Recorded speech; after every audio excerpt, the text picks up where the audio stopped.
Hello, this is H2O Peanut here, And I'm H2O Cascas. and we are here casting a game from H2O Technoboy, a ladder game versus his opponent Rhinomeister.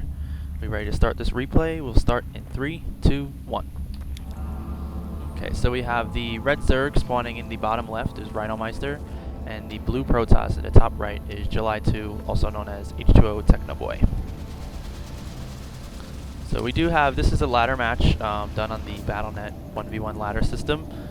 JulyTwo is ranked 2,911 point Master League, and his opponent Rhinomeister is 2,882 point Master League as well. Master League is a new addition to the Battle.net ranking system. Basically, these are the top 2% of the players in the United States in their region. So they are very, very good players. So I expect to see a very good matchup here from these two players. And especially on this specific map, Xel'Naga Caverns, both in tournaments and in ladder, basically every time this map is played in a big tournament, it's a decent game because it's one of the most balanced Blizzard maps. Yes, I agree. So we do see July starting with a pylon on the lower end of his map, his base, which may show that he's going to probably try for a quick expansion in order to get his base, to get his natural fortified with maybe some cannons, extra gateways to provide a wall from the ramp. And we do see Rhinomeister is just droning up. He'll probably end up doing a fast expansion as well. We do see the drone moving down at 16. Probably going to drop down that hatch as soon as he gets down there. Yeah, kind of a slow hatch, and I think Techno is probably trying to block it. You can see him move down there with the probe. But whether or not Rhino actually intended to not bring his drone down there, I mean, Protoss always want to block the hatchery, especially when you're going hatch first. Of course. So we do see him dropping down his spawning pool as well. That came about 16 or 17. So we do see July actually throwing down a Nexus first before the Forge. And that comes down around 15 in the Forge as well. He's going to get the Forge so he can get some cannons to be able to block the ramp with cannons so that no Zerglings can come in and attack his natural expansion. Yeah, he's got great building placement. What he's going to do is finish a wall off between the Forge and his Nexus, so any Zergling run-bys have to go up and around the mineral line, which he will have cannons in as well. So right now it's just, we're seeing just a macro game from both players, just waiting for their natural expansions to finish so that they can get some more workers out to be able to get as much money as possible to create their armies. So the next is just about finishing for July, and the hatchery just finished. He transferred over some drones for Rhino. We do look at the harvester count. We do see 20 probes from July and 19 drones from Rhinomeister. So they're about even in drone count.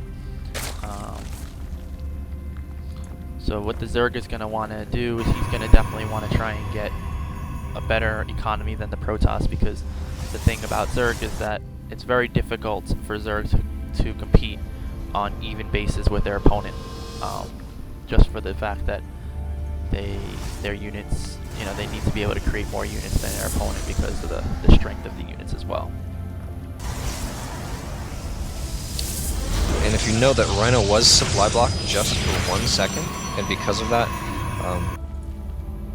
Techno was able to pull ahead in harvesters, which is never good. When Zerg are on equal bases and they are just pumping harvesters, they should be ahead.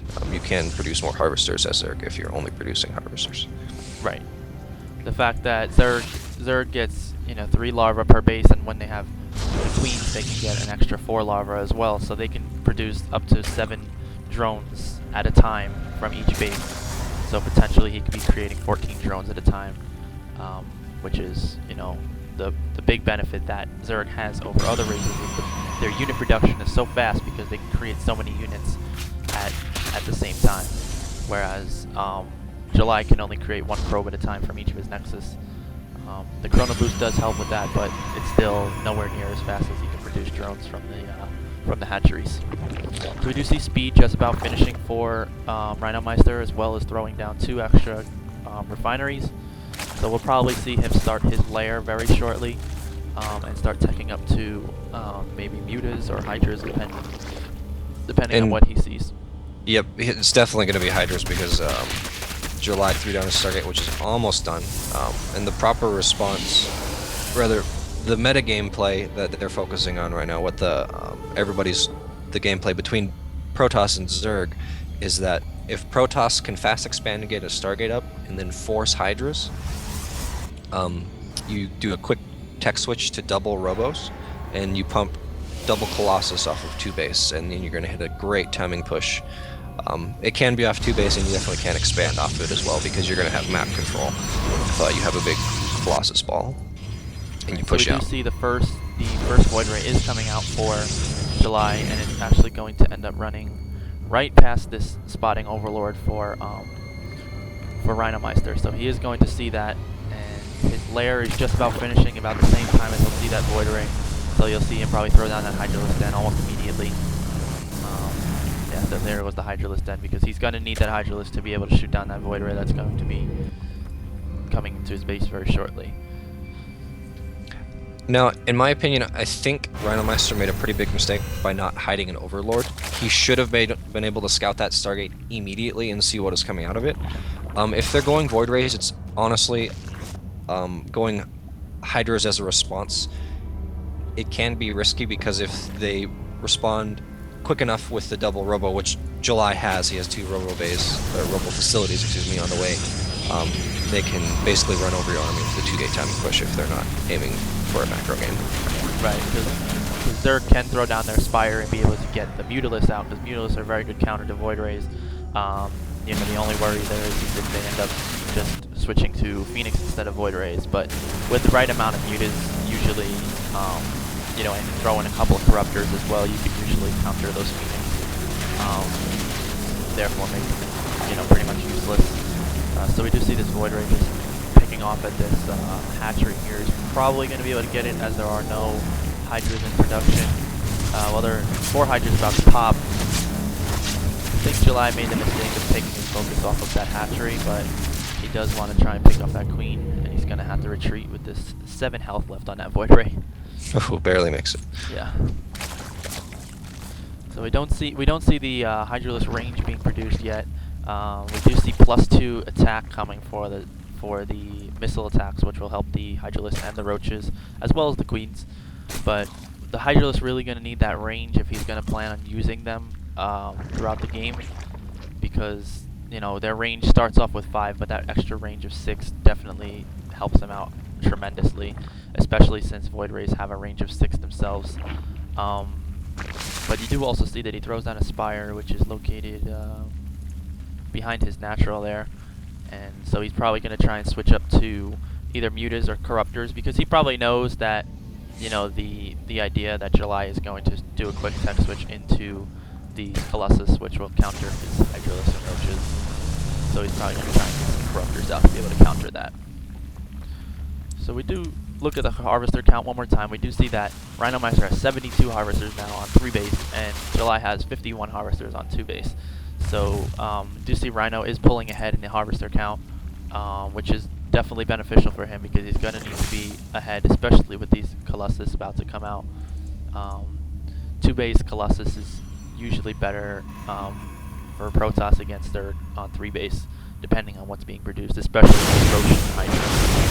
Colossus just tend to know any round that Zerg can throw at them. Yeah, as Zerg, when you're facing a 2-base Colossus play, which actually it's not a 2-base Colossus timing push, because he is going for his second expansion, and you just took out the rocks with the gold. You need those tier 3 units, which are much more cost effective than Roach Hydra, and even when you throw in Corruptors there, it's very, very hard to deal with Colossus and Stalkers. Alright, so we're going to see our first engagement here from JulyTwo, bringing down about 12 Stalkers, Colossus through Immortals, and Rhinomeister is going to push that away with minimal losses.